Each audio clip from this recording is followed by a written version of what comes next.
So. Okay, seeing that this is a unique property, most of it is two-family around here.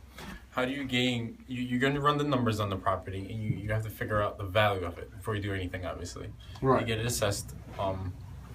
Let me stand here because that light is blinding, and I want to get good footage. You bring a contractor. You have him tell him what you want to do with it, and get some numbers on it. Being that again, it's a two-family neighborhood. Where would you get a more accurate value for a one-bedroom in this neighborhood? Well, your comps are going to be within 1 square mile. Okay, 1 square mile. Okay. So you have a whole square mile to work with to try to find. And to be honest, there's probably not another property like this. I would hope not. I hope there's no more of these in this whole neighborhood. So your appraiser will have a very, very difficult time. Have to be creative and probably find a 3-bedroom, 1 bath, or something else, and have to discount the square footage and bedroom count in order to get the true value. Unless maybe there was a builder who built a bunch of these in the area in there, but I'm sure there probably were more of these, and they all been knocked down and rebuilt. But I think this might be the last of the Mohicans that nobody wants to touch because it's on a little lot, right? I don't think nobody wants to mess with that lot. So I would be interested though to have a contractor come out and see to bring this up to code as is, like what that would cost to like bring this thing up to speed.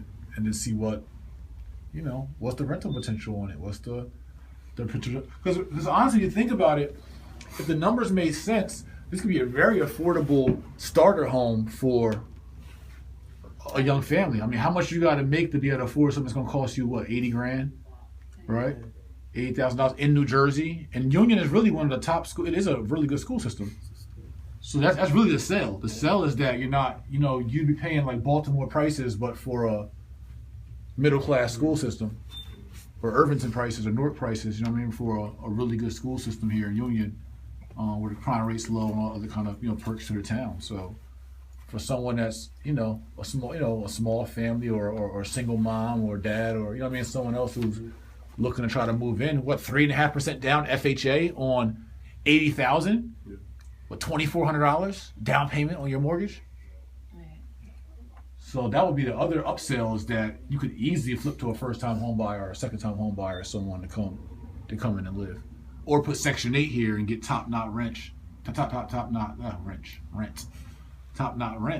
and just cash out. So, again, I don't get caught up, even in the ugliest, stupidest house in the world, it all still goes down to numbers to me.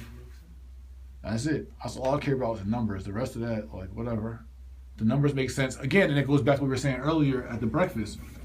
Once you establish yourself and people respect that, you're someone in the industry and you're knowledgeable, you're talking about, and all that happens to brand confidence, happens to your brand and your consistency.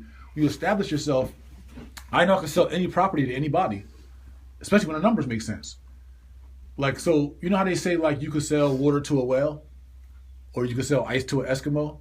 That's the stupidest saying in the world. Like, that's not that hard to do. Who the hell can't sell water to a whale? Whales need water. How are they going to live without water? Eskimos need ice to live. Of course you can sell ice to an Eskimo because it makes sense. It's the same principle. I could sell any property to anyone because it makes sense. I don't get into property that don't make sense. Once it makes sense, you have the easiest selling point in the world. Hey, this makes sense for you. 22-year-old working at Burger King for the last 4 years of your life, making $25,000 a year, $30,000 a year.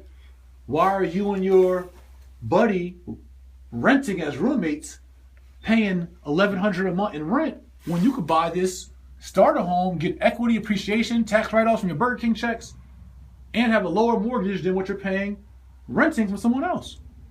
Or you, Queen, who's on Section 8 down the street with your daughter because her father was a deadbeat or got caught up in the system, that Section 8 check you're getting for $1,000, you could be putting towards your mortgage instead of your rent and have a starter home that appreciates in value over time. So when your daughter is 16, you guys have gained 30, 40, 50, 60, 70,000 in equity, or you got something to pass down, etc. So once you have the information, you can make any investment property make sense to the right buyer, as long as you've gotten into something and assessed it in a sensible way. That's it. It's mad easy to do this industry. The biggest part is you having the knowledge and the information to be able to process it all to make it make sense to yourself first and vet it, and then you can make sense to anybody else.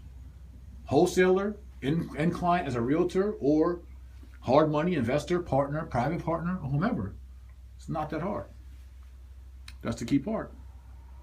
And then making sure that your brand and how you position yourself aligns well with